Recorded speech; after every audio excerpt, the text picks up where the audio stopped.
All right. Well, good morning, everybody.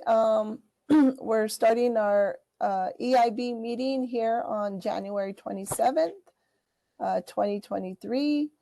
And in order to start, just so we have it on the record, Ms. Jones, would you mind doing a roll call attendance for us this morning?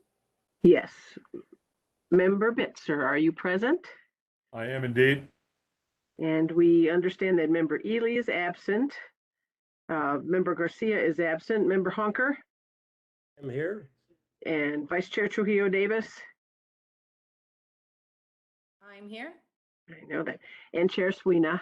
I'm here. Madam Chair, you have a quorum.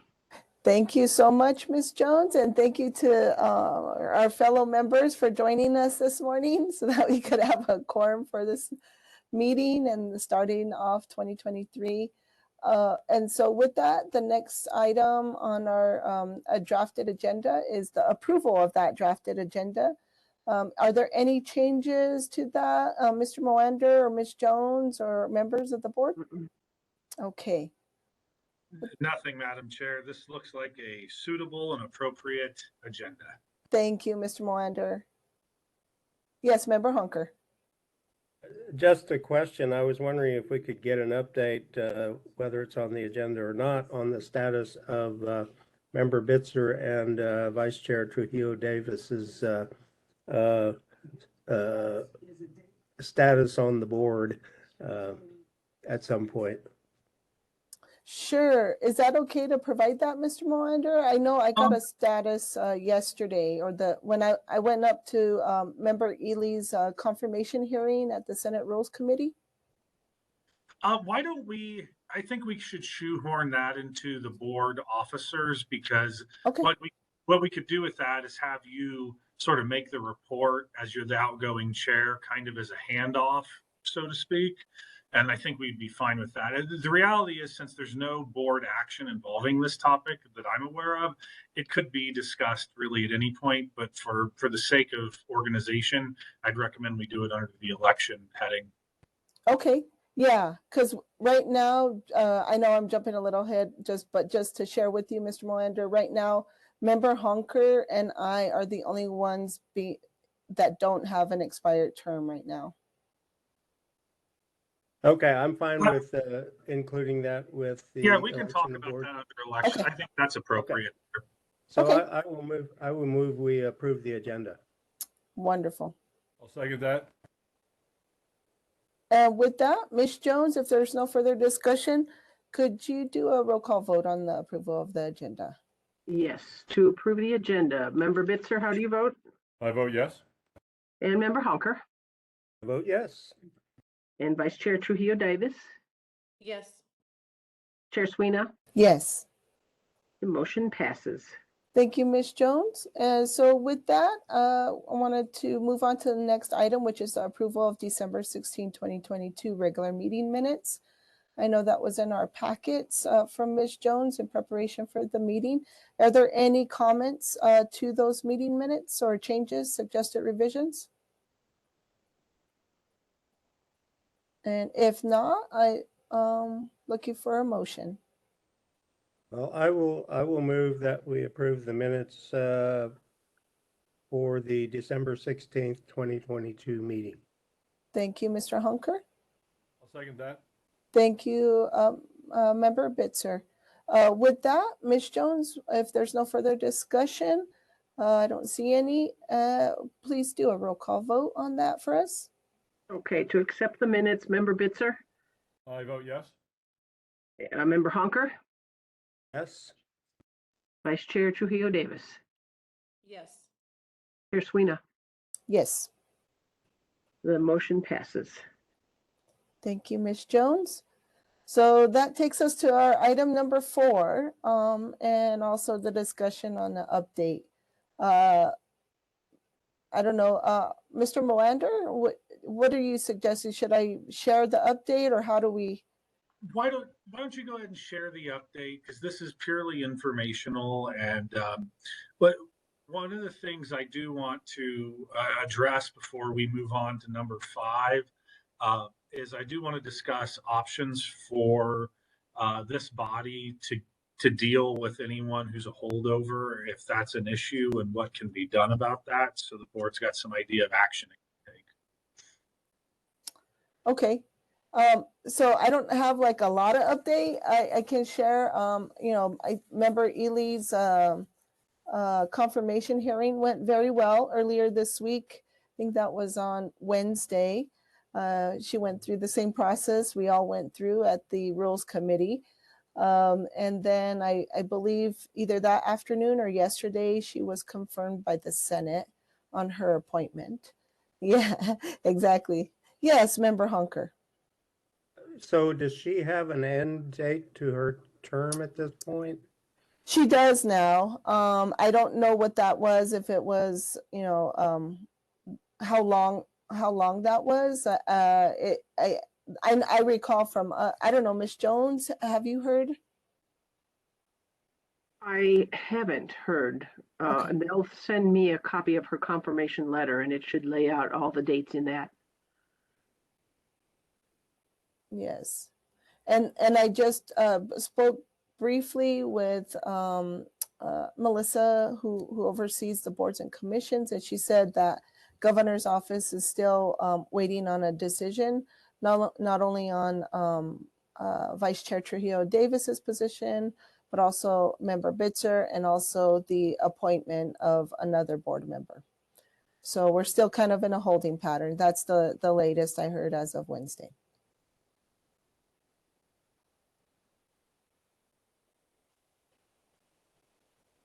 So Ms. Jones and Mr. Moander is, I don't know if that informs Mr. Moander any additional guidance you might have as we enter this.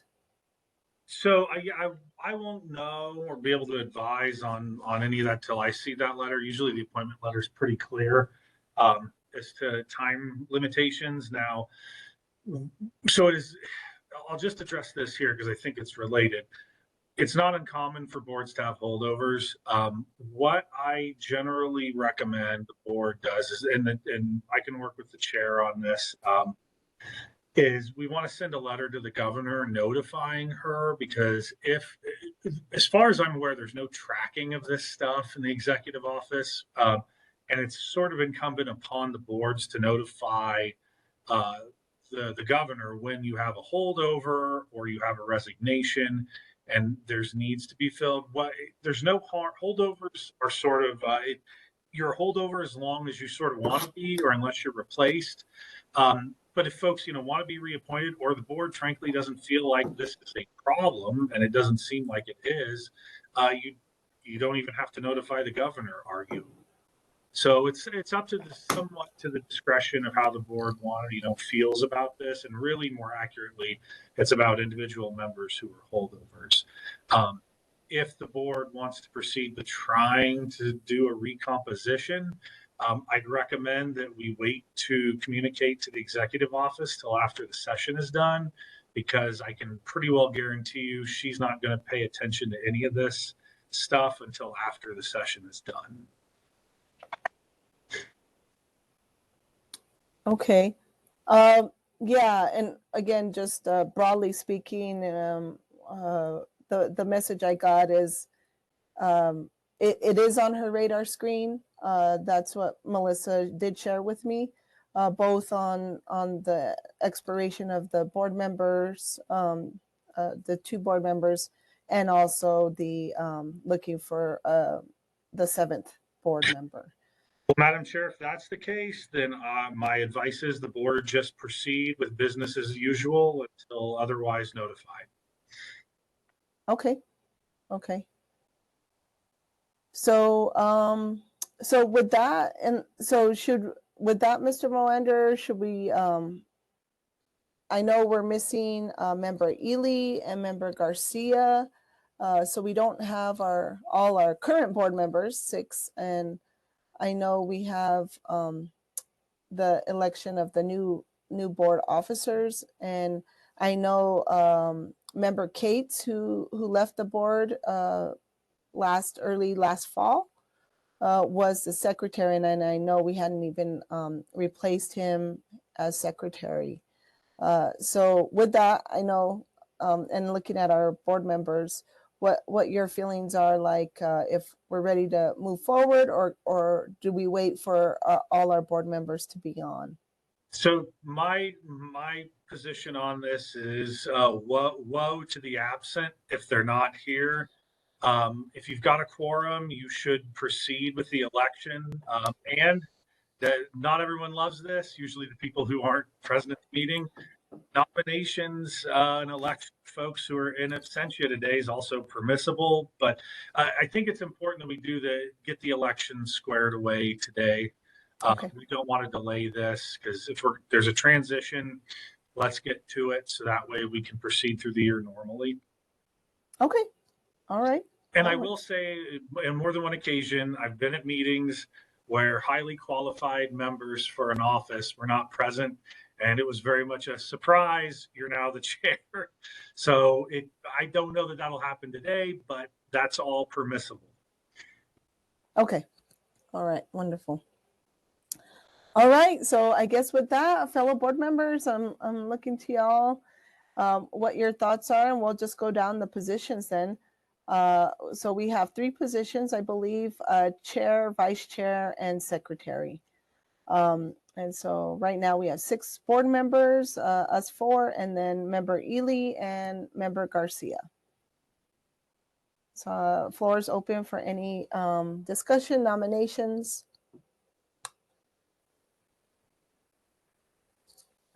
Member Bitzer. Just from my perspective, I'm happy with the 2 of you as chair and vice chair. Status quo ante in that regard. Okay, thank My 2 you for, cents. yes, member Hunker. And I share Member Bitzer's opinion on that. I would be fine. Do we need to take a vote on the chair and vice chair, even though we have incumbents there? Yes, Commissioner Honker, you would need to do that, or actually Board Member Honker. You would need to make a formal motion. I would recommend you break the motions in 2. 1 motion for chair, 1 for vice chair, and then a 3rd motion when we get to the secretary. That way we keep the record clean and there's no, but what we don't want to do is make a motion with 2 parts because that's a compound motion that will muddy things. Thank you, Mr. Miranda. Yes, Vice Chair Trujillo Davis. Oh, I think it's part formality and also just being nice, but member or Chair Sweeney, do you want to continue as chair? Yeah, I would love, I've enjoyed the position, and it's been very informative as well, going through these processes. I've learned a great deal on the rulemaking and all the logistics behind the process. So it's been good. So in that case, and I think you've done a fine job, at least during the time I've been on the board. So I will nominate Member Sweeney to serve as chair. I'll second that. Thank you, Member Hunker and Member Bitzer. If there's no further discussion, Ms. Jones, would you mind doing a roll call vote on Member Hunker's motion? Yes, motion to have Phoebe Sweeney as chair of the EIB. Member Bitzer, how do you vote? I vote yes. And Member Honker, your vote? Yes. Member Trujillo Davis. Yes. Chair Sweeney, I guess you get to vote, huh? Yeah, Mr. Moander, how does that work? You would need to wait, hold on a second. I would need to abstain, right? But You then would we need to don't, abstain and that would negate the quorum, wouldn't it? yes. Or no? Crap. That Well, would, right? we've Because abstained we- in the past for Pardon? this vote.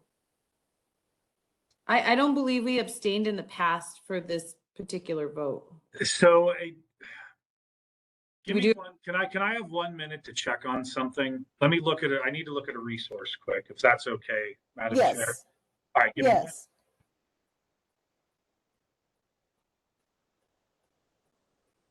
This is a critical point because we would be unable, if the nominee has to abstain, we couldn't elect any of the four of us to any of the positions today. True. Unless we voluntold Member Garcia and Member Ely into positions. Right. And then we still have one other, which is the secretary.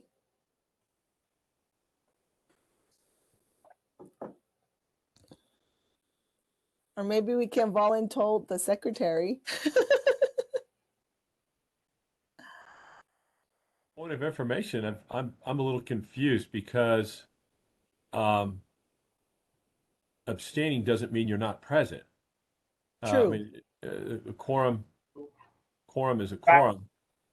That is correct, but you would still have to, you're all right. You're right. I haven't run into this problem in a while.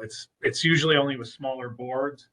So one more second here and I'll render my advice. They're a smaller board than us today. I have the smallest I have is 3. Wow. PRC. So PRC is a 3-member board now. yeah, PRC is also one. The difference with usually 3-member boards is that most of them are appointed to that specific office or role, which is why they avoid these issues. So here's my thoughts on this is that the main issue is that because the chair has the position, so that's the first issue, that because she's in the role already, voting for herself could be construed as a conflict because that's she's trying to bring a benefit to herself theoretically, right? The issue though, and this is where I'm going to deviate from some other advice that may have been rendered, is the interest here is not financial. The interest here is not an interest in it, like an interest in a company or something before the board. None of you, as far as I'm aware, have run into conflicts with matters before the board. So I'm going to revise my advice and say the chair can vote in this instance because the interested issue, and this is not meant to demean the role, is not fiscal or any real personal benefit. In fact, I would argue that the chair would be voting to sandbag herself with duties and obligations, which are the contrary of what conflicts deal with. So I retract my prior advice. The chair can and should vote if she so chooses, and we can proceed. Thank you, Mr. Melander, for that description. So with the guidance of our legal counsel for our board today, I would vote yes. Okay, Madam Chair, the vote is unanimous and you are the chairwoman. Thank you, Ms. Jones. Yes, Member Bitzer. Oh, you're on mute.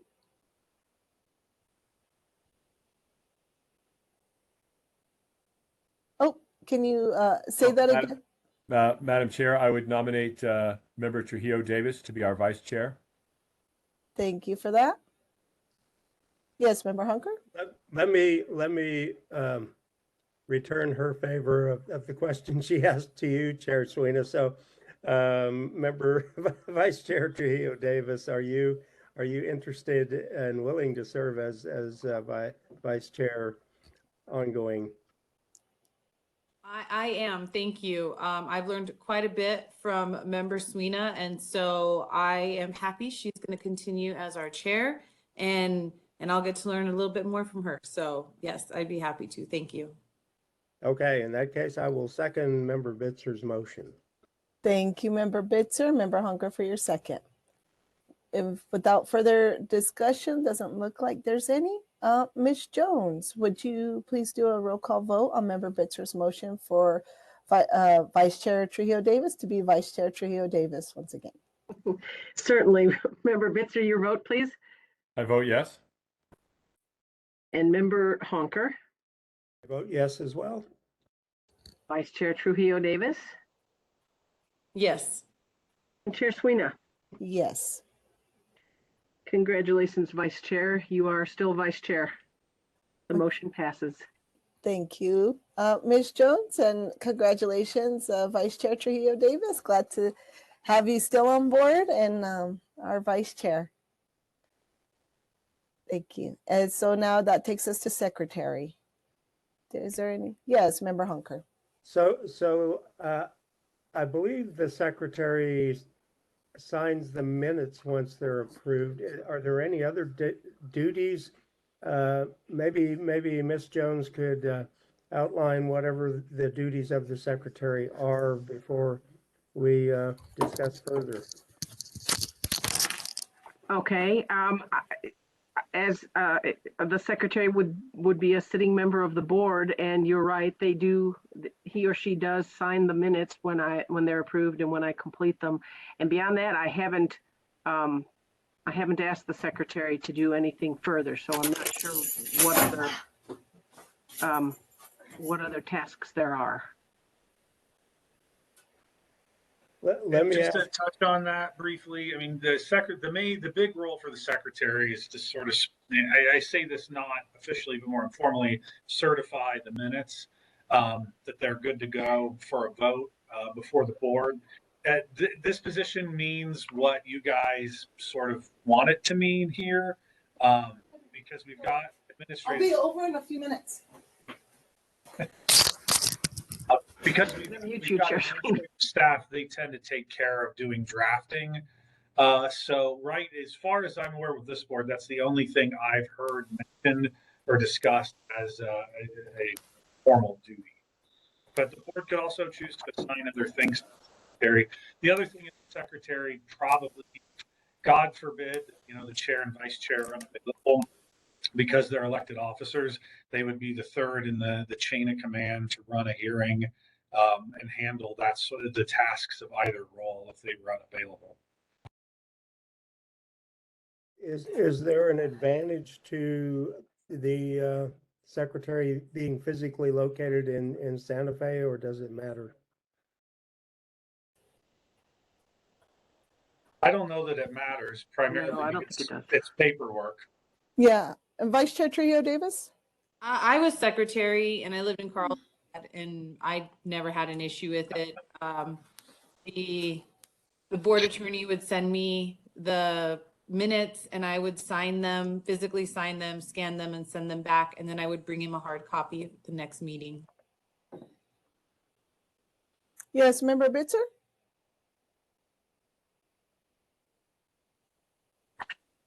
Madam Chair, at the risk of a premature quick draw here, I want to suggest, I want to nominate Member Honker to be secretary. Yes, thank you for that, Member Bitzer. Just again, pose the question to you, Member Honker. What are your thoughts? I am willing to do that. I also think Member Garcia would be a fine secretary, but I have no objection to doing that and would be happy to do it in the absence of another volunteer. Thank you, Member Honker. With that, is there a second or further discussion? Second. I'll second it. Sorry. Thank you, Vice Chair. Forgot my spot there for a second. I'm a process of elimination. Oh, wonderful. Wonderful. So we have a motion on the floor to have Member Honker as the secretary for our board and a second by Vice Chair Trujillo Davis. If there's no further discussion, Ms. Jones, please do a roll call vote for us. I will. Member Bitzer, your vote? I vote yes. And Member Honker, your vote? I will vote yes. Vice Chair Trujillo Davis? Yes. Chair Sweeney? Yes. Welcome, Secretary Honker. The motion passes. Thank you, Ms. Jones, and congratulations, Member Honker. Well, now Secretary Honker. Okay, well, I'll be happy to sign the minutes that we approved today. So Great, great. All right. Well, with that, I think that takes us to agenda item number 5, discussion regarding format of EIB monthly meetings, virtual, in person, or hybrid.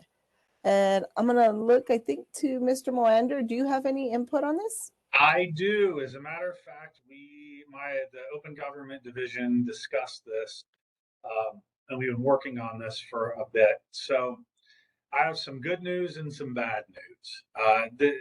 The office has not taken like its formal position yet, but we've been instructed to render some advice at this point that will probably ultimately be what the office does. So the issue that we've got here is OMA is based on COVID is a painfully outdated statute. And I say that because the last time it was revised with any substance, video conferencing technology was not like laptop based or something you could run on an iPad. And so the legislature didn't even consider it. And that's abundantly clear because the term telephone shows up and nothing else about remote appearances. So OMA puts a prohibition on meetings where members do not have essentially an impossibility of making it to a meeting space. New Mexico case law has made clear that geographic distance within the state does not constitute impossibility absent something more. Our office is not a fan of the idea of now forcing everyone to get all in the same room once a month, given all the legion benefits that video conferencing has. So right now, what we're recommending is, and this is going to be a little difficult, we're recommending that boards proceed with a hybrid and that members meet and then the public can attend virtually. This is going to cause some problems. We recognize that because it's been not quite 3 years where everyone's grown accustomed to this. Efficiency's gone through the roof with almost every agency when it comes to meetings, but the law remains as it stands currently.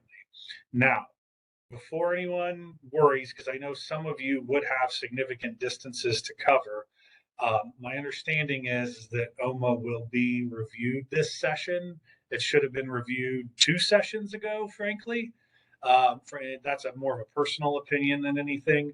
So we're going to recommend that boards transition to having the hybrid model where board members appear in person at a location and the public can attend virtually or in person. So that's what our advice is at this point. I would expect within probably the next month, we'll issue some formal guidance on that, probably in a guidance letter that'll be much more specific as to the particulars. And just to be clear on this, the risk that is run here, so everyone understands, is that if somebody, a member of the public, were to challenge any action by the board, in particular, I'm thinking more along adjudication and rulemaking, that person would probably have a reasonable chance of prevailing for a finding that an OMA violation occurred if a board is still meeting purely online. So, and then looking towards next month, I'm going to suggest that everybody now prepare for to meet in person, and that includes my office. And then we'll see where it goes from there. Now, something else, because you've probably all forgotten about this, is if you do have to travel, and I can pull statutes and so on, there are per diems available for both lodging and food. I'm going to recommend I'll see if I can dig those up because it's been a while since I haven't looked at them in 3 years either. I'll get those issued so you guys have those. I think Ms. Jones may have them. If she doesn't, I'll get them to her. I do. Okay. So I would recommend just sending out that document to everybody, and at least for February, assuming that you're going to need to meet in person to comply with OMA. Now, the other issue that comes into play here is the governor emergency order, which expires in early February. If, and of course, like so much of this, if she re-ups it, then we would be able to do this virtually because we'll have a basis for it. There's a health emergency. If she doesn't renew it, which is what I'm hearing is expected, but that's by no means a certainty, then we would proceed with in person. I will tell you, this is a really hot topic for my office. We have been throwing fits about this for years now. I'm really hoping that the legislature will update this, because one of the concerns that we have is the public loves this, and so do members. Nobody, there are very few people who complain about this. Throw anyone under the bus. Usually, boards that have a significantly older board that is no longer working, they don't like virtual meeting. They also have all the time. That's not the case with this board, and frankly, most. So, to recap, I'm going to recommend we assume that the meeting will be in person next month. If and when an updated order comes out, I'll receive it, and this will be emailed out to all my clients so they know that we can still continue with the virtual. Thank you, Mr. Moander. And before I get to you, Vice Chair, I know Member Bitzer had his hand up. I just wanted to advise council that we have been meeting in a hybrid fashion. We all gathered in Farmington for the hearings on the potential continuation of that coal-fired power plant if it could meet new standards, for example. And we've had some meetings in hybrid in Santa Fe, so we're kind of further along the curve than most. Yeah, I've gotten some serious pushback because it's like, I'm all the way down in Hobbs or Clovis, and it's like, I know it sucks. Download right. Yeah. Yes. And Vice Chair Trujillo Davis. Well, I got two comments now, but just kind of follow up on the Hobbs, Clovis, Carlsbad, Farmington thing. As somebody who's lived down there for a really long time, I feel like one of the major complaints is that Santa Fe doesn't pull in opinions from those places. And so when you volunteer from somewhere like that, you should be prepared to go to Santa Fe. But that's just my opinion. As somebody who volunteered from down there. That aside, my question was more of a logistics question. Previously, we would hold our meetings in the Roundhouse. And from what I previously understood, the Roundhouse wasn't prepared for hybrid type setups. Should we be considering other venues, or do you have an update on that particular topic? Yes, right now it appears the Tony Anaya building is the one that's being utilized for a lot of this stuff because of all the logistics have fallen apart. There aren't any other than setting up a meeting online. So I would suggest to Ms. Jones that she might reach out and see what availability there is over there. They're fully wired for everything. They've got the fishbowl cameras on all of that, all the bells and whistles in that building that can accommodate the video conferencing needs. Okay.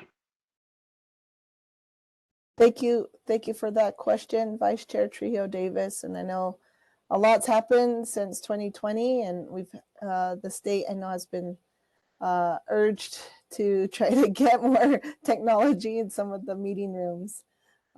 So I do know that just again, we had, and to Mr. Moander, to what Member Bitzer shared, we've been doing kind of hybrid just to make sure that we have public input and in most of our meetings, and in particular the rulemaking processes that we've undertook even through COVID.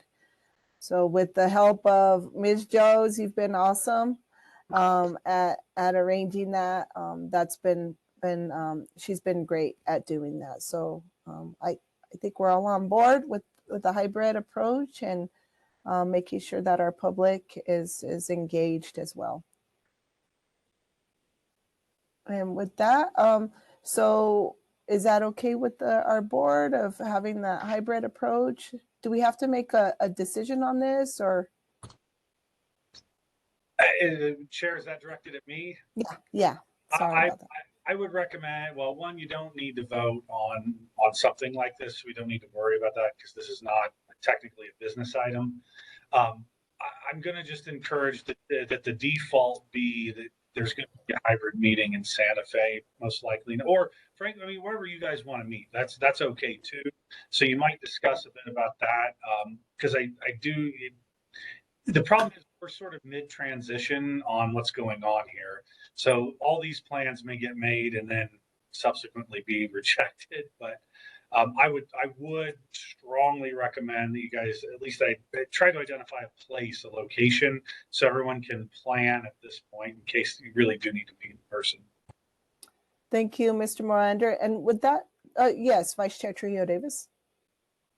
I thought that in some of our previous meetings, we had to, when we set the meeting for next month, we had to go ahead and vote and set a location at that time as well.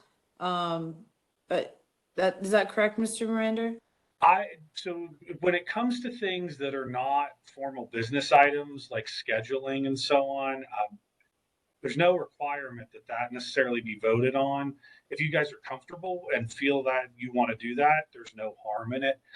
Because this is not technically a business item. This is administrivia, so to speak. Not to claim that scheduling isn't important, but it is different than taking formal action in terms of rules, adjudication, memoranda that would be issued. So if you guys would like, vote will only take 30 seconds anyway, and it would certainly make the record cleaner. Yes, and I think that's what we've been doing. And so that was going to be my follow-up question, Mr. Molander, is since it says discussion would be on our agenda, would we have an issue with like making that a formal action since it does fall in the administrative bucket? No, because what sort of trumps this or is more important is going to be your notice of the meeting and compliance with notice for location, things like how to attend, etc. Okay. Thank you for that clarity, Mr. Molander. That's really helpful. Yes, Member Honker. Well, I would suggest we not make some blanket decision here. As Mr. Moander said, the legislature may do something with the Open Meetings Act. The AG's office may issue some guidance. So I would suggest we just do it on a meeting by meeting basis until the dust settles here. If we make some blanket decree, then we're going to have to go back and undo it if it's inconsistent with something else that comes up in the meantime.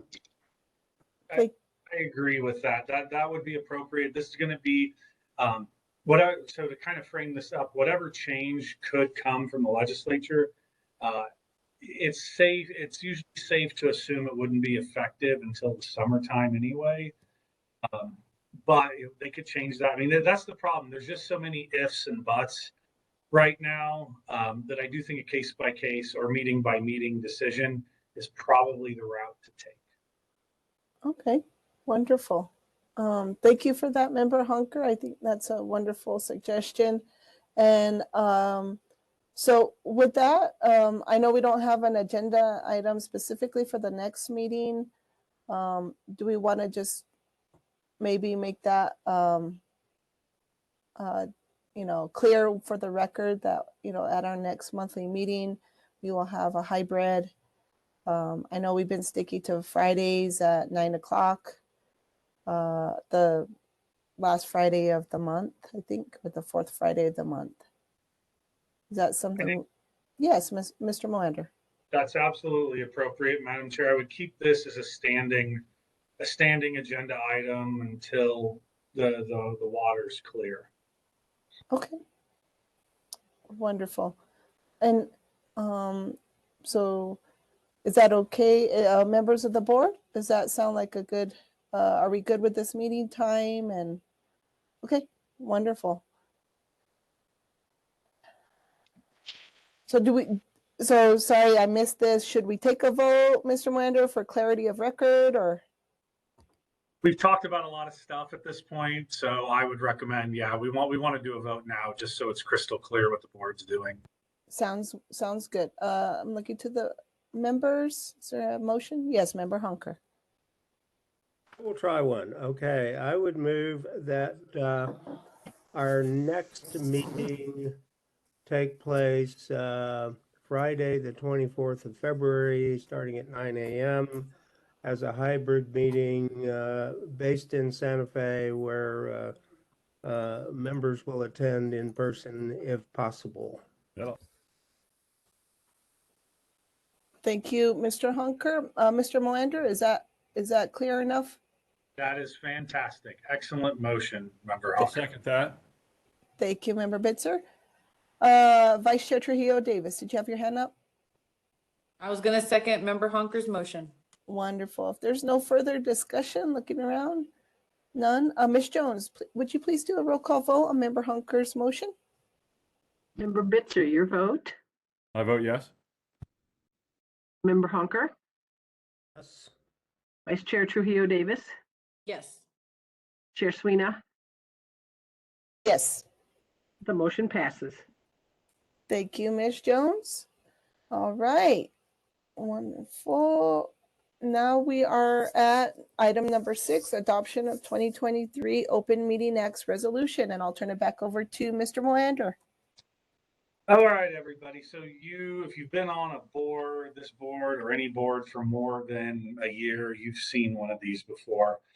This is the OMA resolution is set. Well, what it does is it sets forth the general parameters of how notice is going to work in particular. So how meetings will essentially be handled in terms of a notice. I did not change or make any recommendations to change this particular resolution other than the dates. And because nothing has changed with OMA. Now, a word of caution, if OMA does change, this might come back in a revised form, but this generally will govern, for example, it states, where, regular meetings, what they are. And actually, I didn't notice this till this morning, but and I think Ms. Jones, because someone was prescient here and thought ahead in a way that was helpful, is that it's noted that meetings starting in February would be held in Santa Fe. I want us to stick with this. I don't want us to change that yet. We can modify this as things flow. This is sufficient, and I think it protects the board in that way because you're being very clear about it. Other than that, it's got the standard OMA notice period, the 72-hour rule, what constitutes emergency meetings. So it covers everything it needs to, and this document really is as much for the public and interested parties as it ever is for the board. So my recommendation is that the board adopt this OMA resolution with the understanding that we will probably be revisiting this more in this calendar year than an OMA resolution has ever been revisited in the history of the statute. Yes, Vice Chair Trujillo Davis. I was curious because I noticed that number 9 of the OMA document talks about virtual meetings and due to a health emergency. And so I was just curious, was that outside of what you were mentioning earlier? In what way? You said, I believe if I understood correctly, that OMA hadn't addressed virtual meetings previously and that it was going to be revisited. But I noticed that number 9 that mentioned that specifically, and I realized that was for some sort of emergency declaration.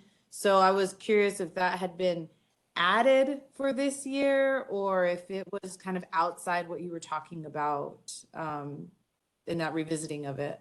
So the state, the Emergency Powers Act gives the Yes. governor certain powers to override standing statutes for emergency purposes. The reason why this paragraph, I believe, has been in here for at least the last year. This is also because I've seen this paragraph in many other OMA resolutions, and we've been utilizing it. The reason why we put it in is because this is the exception to OMA, essentially, through the Emergency Powers Act, allowing the governor to basically set aside most of the OMA requirements for physical presence.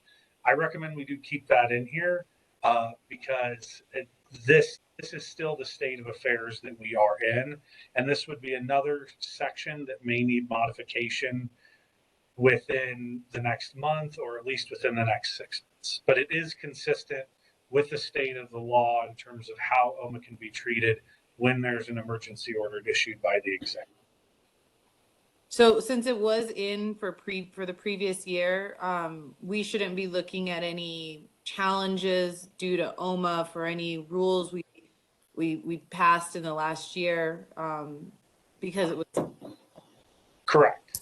We would Okay. expect I mean, I always have to preface my next comment with the following, which is anybody can file suit anytime. I mean, it's there's no, you can't prevent it, but what we have is a legal regime in place to protect agencies that have proceeded along lines with the emergency orders. And I won't say OMA was set aside because that's not true. It's that the physical attendance requirements were altered essentially through the order. So yeah, we would want to keep this for now. Circumstances change as they are wont to do. We'll revisit this. Thank you for that clarification. I appreciate it. Thank you, Mr. Morander. With that, is there any other questions about the resolution or language in there that we need to have some clarity on? If not, I want to look to our board, see if anybody has a motion that they'd like to put forth. Yes, Member Hunker. I will move that we adopt the 2023 Open Meetings Act resolution as it's been drafted. Thank you, Member Hunker. I'll second that. Thank you, Member Bitzer. And if there's no further discussion on this item, look to Ms. Jones. Would you please do a roll call vote? Member Hunker's motion to accept the Open Meeting Act resolution. Member Bitzer, your vote? I vote yes. Member Honker? Yes. Vice Chair Trujillo Davis? Yes. Chair Sweeney? Yes. The motion passes. Thank you, Ms. Jones. Wonderful. We were able to address number 6, and now we are at item number 7, public comment. Has there been anybody coming forth with public comment, Ms. Jones? No one has alerted me to the requirement or to the desire to make public comment this morning. Okay. And Madam Chair, may I briefly address the board? Yes, of course, Mr. Morander. All right, so I hate having to provide this information to my clients, especially because you guys have been in transition, but I will be ending my time with the Attorney General's office next Friday. So what I do when I transition is I make a solemn promise to my clients about what I'm going to do to help with the transition. And this instance is no different. I'm currently at the end of this meeting, I'll wrap up my transition memo. What I usually do is I put in things like future meeting information, unique issues that a board endures or faces, and then of course any like pressing matters. So what I'm also trying to do is work with the new administration on finding a lawyer that I think will fit with my clients best. You guys are accustomed to it. Carla and I we're different in how we advise. I think you've probably noticed that. You guys, I think, function well with a pretty, what I will describe as a I try not to say things that sounds negative, but a lawyer who's a bit more intense and a bit more focused than some. And so I'm working with them to try to figure out who we have that will be able to pick up a substantively complex client, because you guys have very complex regulations, scientific data. So I'm looking to see who we could get inserted in who has some of that already. That's why they picked me, is I have other clients that work within their engineering and that type of thing. I have no control over that process. I can merely make recommendations. However, I do know that the interim director is acutely aware that you guys meet on a monthly basis and that you guys are highly active in rulemaking. So he will have coverage, but I'm hoping that your coverage will actually just be your assigned board counsel. But nothing should fall in the cracks here. I've been monitoring. I've even talked to Carla to make sure any long-term stuff is going on. Something I wanted to pitch, because I realized when I was drafting your memorandum originally, it wasn't on the agenda, is I'm going to recommend a standing agenda item, and this will help you guys as well as a new lawyer for pending litigation. You guys should be getting a monthly litigation update. Something to keep in mind is that a litigation update is usually a 10,000, 20,000 foot thumbnail of where things are at. If an attorney has activity going on where she or he needs to really discuss some particulars, the attorney should alert Ms. Jones that there's a need for an executive session, because litigation, pending and active litigation, is an OMA exception for open meetings. And there are times where even if the board won't take action, the board will really need to be advised on the nuts and bolts of what's going on, risks, benefits, etc. So yeah, so that's it's sad for me to go, because I like you guys, and when I got you guys, I felt pretty pleased that I got to represent another interesting board with smart people. Usually people far smarter than myself, which is the true here as well. But I make that promise that I'm not going to let you guys flounder. I'm not going to let anything slip, and that I will hand you off as warm and well prepared as I can for your next council. I thank you guys for working with me. I enjoyed it. It's unfortunately I'm not going to get to know you even better, but I thank you for allowing me into your universe and letting me advise you. Thank you, Mr. Moander, for that. And sad to see you go as well. And I hope your next role or position is one that brings you a lot of new opportunities. It's funny you mentioned that, Madam Chair, because I'm actually heading into one of my clients poached me. It's the Oil Conservation Division has picked me up for one of their general counsel roles. So in reality, I may not actually be that far away from you guys in many ways. And I would expect at some point that we will probably run into each other. The nature, while neither agency overlaps, they definitely run in tandem. And that'll be good. So I'm sticking around to help continue, some of the stuff about taking care of New Mexico and the environment and things like that. So I'll put my skills to good use. And frankly, just going through your guys' regulations, I'm going to be way ahead of the curve on some esoteric areas that I'm going to bet some of the other attorneys aren't. So courtesy of you guys, I'll bring something extra to the table. Thank you, Mr. Moander. And thank you again for the update. And yeah, just let the AG's office know that we're very interested to see who your replacement will be. And I know we're all in transition, and things are legislative session is happening, and so we'll continue to be a little bit flexible. And thank you again for your service. And right.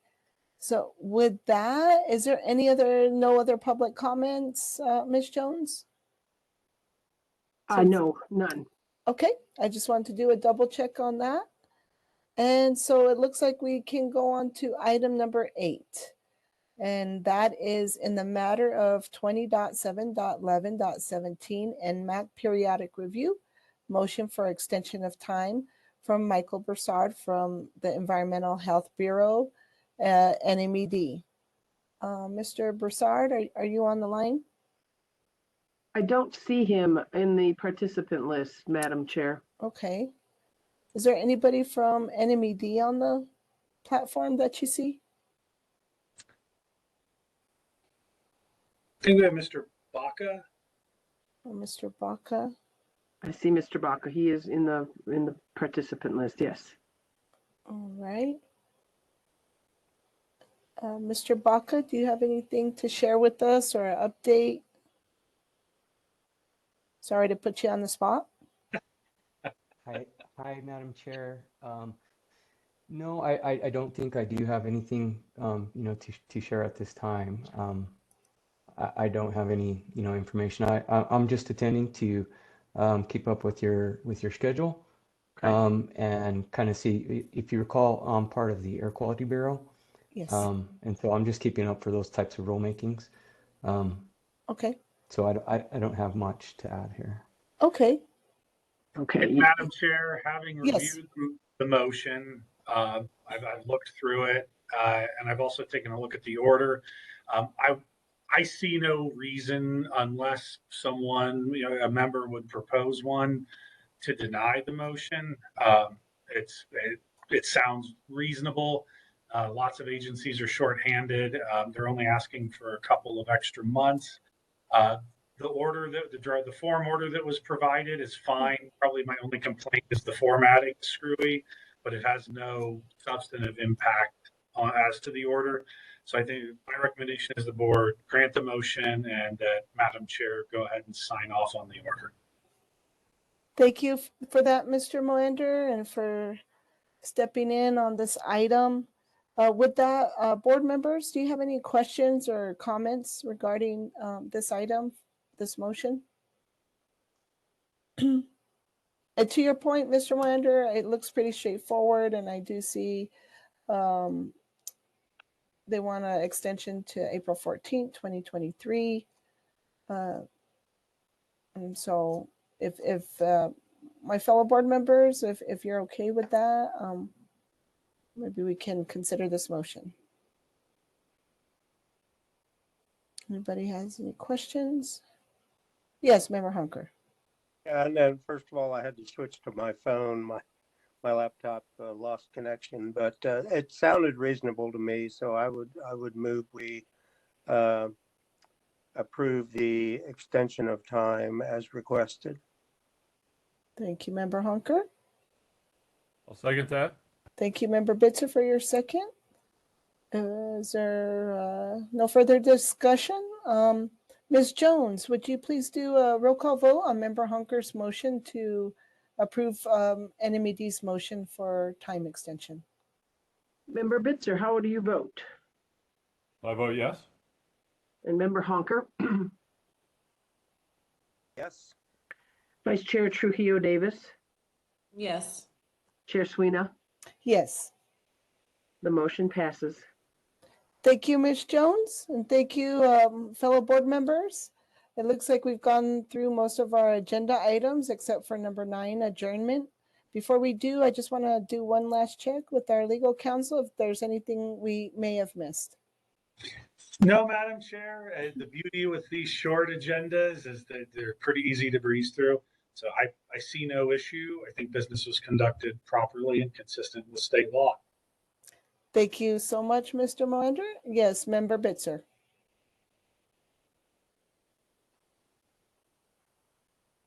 Quick ministerial question. Maybe council is up to date on this, or staff. We're supposed to do the annual financial disclosure every year. Yes. Thank you for mentioning that, because that has been something else that has kind of slid a bit through COVID. Yes, the board will need to do its financial disclosure paperwork per law this month. Ms. Jones, do you have any input or information on that? Because usually staff is handling that, but I'm not sure with you guys. As I recall, and I guess you board members will have to help me with this. You do it directly through a link, correct? So Yes. I can find that link and send it to everyone, but I think that's the extent of my involvement, Council. Okay. Yeah, this is one of those back end things that we're not necessarily hands-on with, but yeah, I would strongly encourage everyone to get that taken care of, and sooner is better. I'm going to guess for most of you, it's about a 5 to 10 minute time investment. So it's something you could knock out fairly quickly. Yes. Yes, Member Hunker. I went into that system earlier in the month and I couldn't figure out it didn't say I owed them a report. So maybe that's changed. I haven't checked it in the last couple of weeks. Member Honker, I would recommend checking that because I think they or whoever runs the site, it gets updated usually like the second week because you're not the first person who's noted that. So I would take another look and it should be functioning because I do know other agencies are getting their stuff turned in and I haven't heard of any particular issues. Thank you, Mr. Moander and Member Hunker for your question. Thank you, Member Bitzer, for prodding the attorney to remind. Yes, Vice Chair Trujillo Davis. I also believe, just as a helpful thing for the board, I believe at the end of this month or coming up here pretty soon, we have to turn in our, I forgot what the document's called, to the governor's office. It didn't get turned, a lot of people weren't turning them in last year and we had to resubmit them last year. Somebody help me out, save me, throw me a lifeline here. What is it called? It was the financial disclosure form. Yeah. Yes, Yes. that's it. Financial That's what we're disclosure. talking And I about. believe it's coming up due. So just a helpful reminder to everybody to get it turned in. Thank you, Vice Chair Trujillo Davis. Yes, Member Bitzer. And my experience with it over the last 2 or 3 years is that what should be a 10-minute drill takes hours of gnashing of teeth and wearing of sackcloth because it doesn't always work. And it was designed by 20-somethings for 20-somethings. And so if you're my age and you were the remote as a kid, it doesn't make any sense. So it's awful. So this complaint is common. I had heard they were revising it, but I don't know if that's true. Yes, Vice Chair Trujillo Davis. Well, I'll tell you all where I messed up on mine. I didn't have any changes to it, and so I thought I could just resubmit it. And it turned out that all I did was submit an amendment to the year before rather than a new one. So so then they sent it back and said I had to submit a new one. So you cannot just resubmit the one from the previous year. So lesson learned on my end. Yes. So, Ms. Jones, just so that I'm clear, you'll send us an updated link for that? Yes, I will. All right. Excellent. Wonderful. All right. Well, with that, if there's no further discussions, fellow board members, I'd love to entertain a motion for adjournment. I'll move we adjourn. We adjourn. Oh, It looks like Member Bitzer got in there, and then we have Member Hunker. I'll second.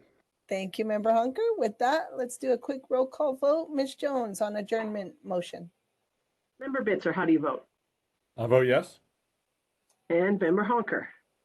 Yes. Vice Chair Trujillo Davis. Yes. Chair Sweeney. Yes. Madam Chair, the motion passes and we're adjourned. Thank you, Ms. Jones, and thank you, Mr. Moander. And glad to hear you'll be sticking around the state of New Mexico and working in in an adjacent agency. Good luck on your next step. Thank you, Madam Chair. All right. Have a wonderful weekend, everybody.